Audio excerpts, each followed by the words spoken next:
Dear friends, इस वक्त question ये है कि इडियम्स और फ्रेजेस कैसे तैयार किए जाएं।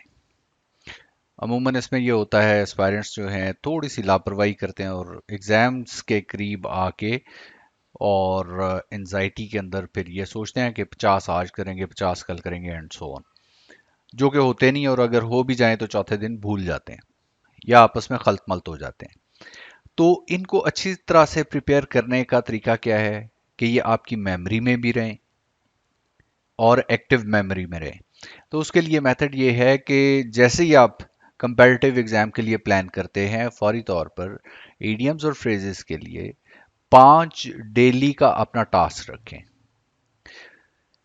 5 से आपने इडियम्स लर्न किए, उनके मीनिंग लर्न किए, सिर्फ यहां तक रट्टा लगा के उसको फारिग नहीं करना।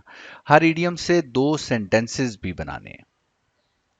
इस तरह एक तो आपकी सेंटेंस मेकिंग की सलाहियत वो बहुत ज़्यादा इंप्रूव हो जाएगी, और दूसरे वो ईडियम आपकी एक्टिव मेमोरी में और आपके यूज में रहेगा।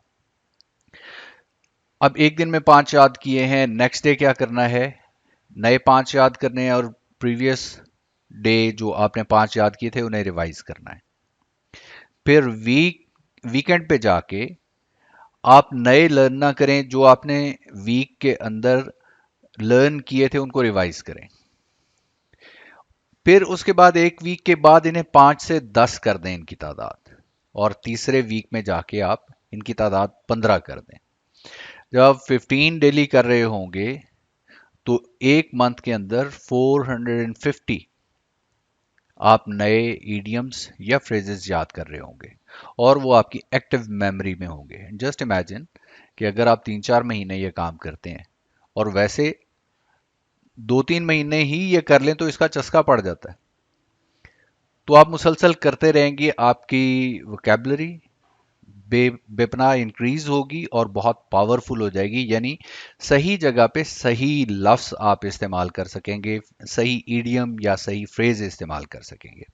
सो दिस वे ईडियम्स और फ्रेजेस को प्रिपेयर किया जाता है कि 5 डेली से स्टार्ट करते हैं, और फिर एक वीक के बाद 10, देन 15, और फिर 15 को लेकर चलते हैं। So dear friends, I hope कि ईडियम्स के मामले में श्योरली एफर्ट तो आपको ही करनी पड़ेगी, लेकिन मेथड जो है ये द बेस्ट सूटेबल मेथड है।